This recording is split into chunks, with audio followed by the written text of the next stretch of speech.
सभी लोगों को मेरा नमस्कार। आज हम भोग कारक ग्रह शुक्र आपके जन्मपत्री के किस भाव में स्थित होने पर जातक को समस्त भौतिक सुखों की प्राप्ति होती है। देखिए, किसी भी लग्न का जन्मांग चक्र हो,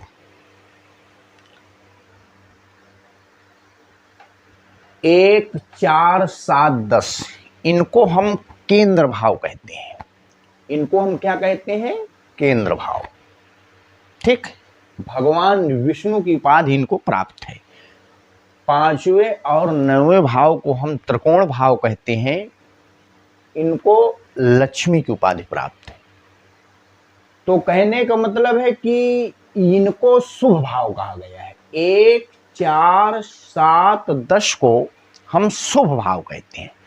और इन शुभ भाव में यदि नैसर्गिक रूप से शुभ ग्रह गुरु, शुक्र, बुध या शुक्ल पक्ष का चंद्रमा बैठ जाते हैं तो इन भाव में बैठ करके जातक को अत्यंत शुभ फल प्रदान करते हैं अपनी महादशा एवं अंतर्दशा में।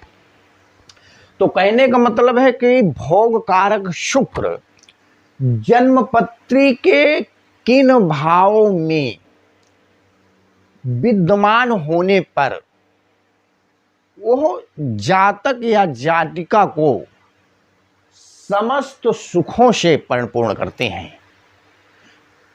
ठीक, तो कहने का मतलब है कि यदि शुक्र आपका लग्न में बैठ जाए, किसी भी लग्न का जन्मांक चक्र हो, यदि शुक्र लग्न में बैठ जाए या चतुर्थ भाव में बैठ जाए या छठे भाव में बैठ जाए या 7वें भाव में बैठ जाए या 10वें भाव में बैठ जाए या 12वें भाव में बैठ जाए, तो ऐसे जातक को अपने जीवन काल में समस्त सुखों की प्राप्ति होती है। क्यों? क्योंकि लग्न में बैठ करके जातक को सुंदर स्वरूप दे देगा, सुंदर स्वरूप, आकर्षक व्यक्तित्व दे देगा,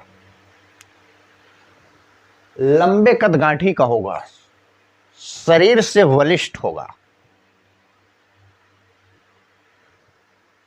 कामी होगा। लग्न भाव में बैठ करके आकर्षक व्यक्तित्व का होगा, कुशाग्र बुद्धि का होगा।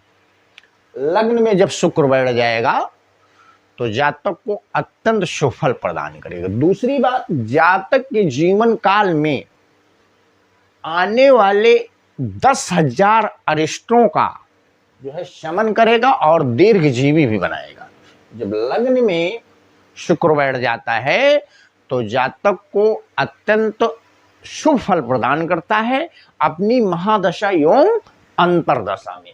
लग्न में जब चौथे भाव में बैठ जाता है तो चौथे भाव का जो है ये दिशा बल से युक्त हो जाता है। चौथे भाव का ये कहने का मतलब कारक भी है और दिशा बल से भी युक्त है। तो यहां बैठ करके शुक्र जातक को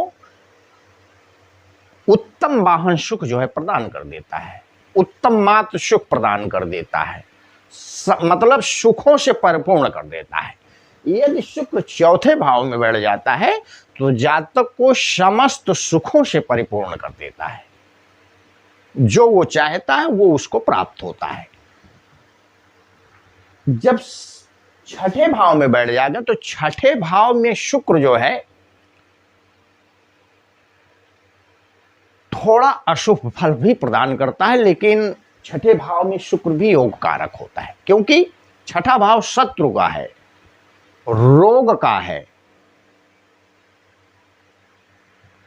ऋण का है। कहने का मतलब है कि यहां पर बैठ करके शुक्र जातक को चतुर्थ चातुर्य बुद्धि के द्वारा जो है जातक अपने शत्रुओं पे विजय प्राप्त कर लेता है, लेकिन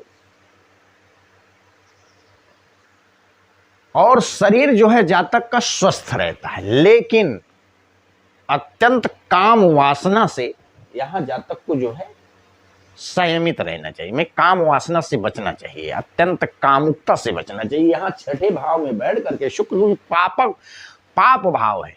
अब पाप भाव में भोग कारक ग्रह बैठ गया है तो अत्यंत भोगी बना देता है जातक को। तो कहने का मतलब अत्यंत भोग से बचना चाहिए। बाकी छठे भाव में बैठ करके शुक्र जो है जातक को ब्याज का धन खाने वाला होगा जातक, कहने का मतलब अच्छा फल देता है। ठीक, जब सातवें भाव में शुक्र आ जाएगा तो सप्तम भाव में शुक्र भी अच्छा फल देता है।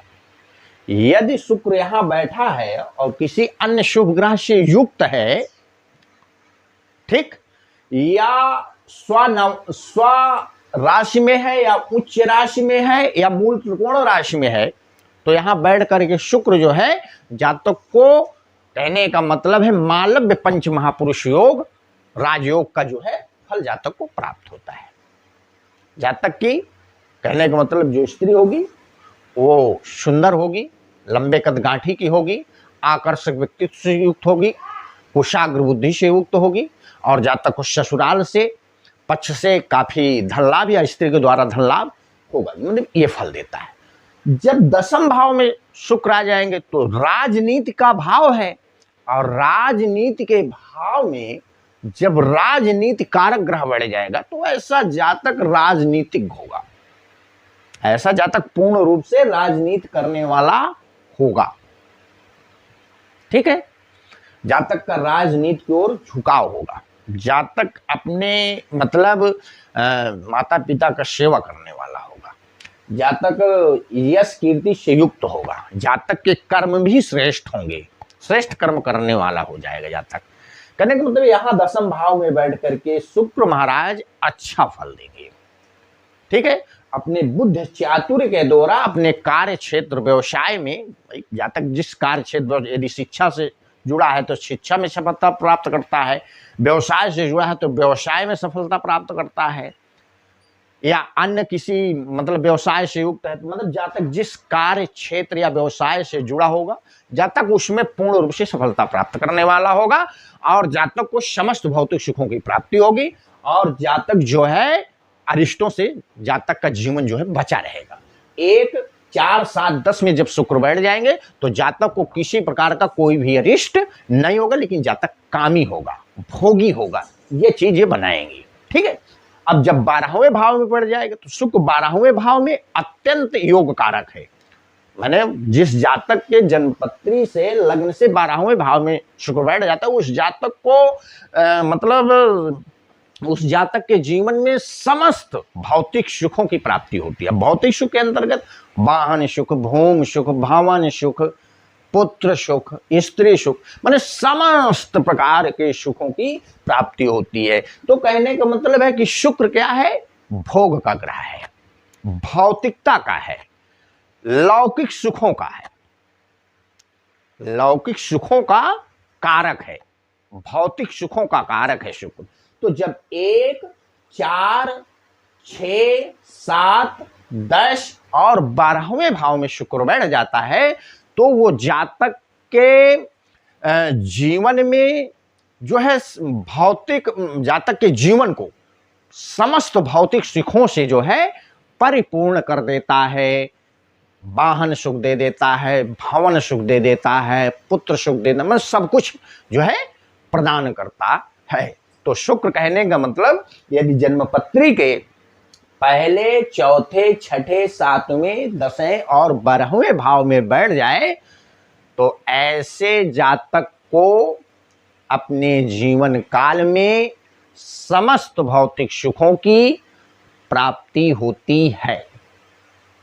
और शुक्र यदि यहां पर बैठ जाए उच्च राशिस्थ होकर के, स्वराशिस्थ होकर के, स्वमूल त्रिकोणस्थ होकर के, यहाँ पे बैठ जाए उच्च राशि होकर के, मूल त्रिकोण राशि का होकर के या स्वराशि का, यहाँ पर बैठ जाए मूल राशि या स्वराशि या उच्च राशि का, और यहाँ पर बैठ जाए, तो जातक को मालव्य पंच महापुरुष राजयोग का फल जो है प्राप्त होता है। और ऐसा जातक सुंदर शरीर से युक्त, आकर्षक व्यक्तित्व से युक्त, प्रभावशाली व्यक्तित्व से युक्त, लंबे कदगांठी का सुंदर शरीर वाला, मनमोहक, और अपने जीवन में समस्त सुखों को, समस्त भौतिक सुखों को प्राप्त करने वाला होगा।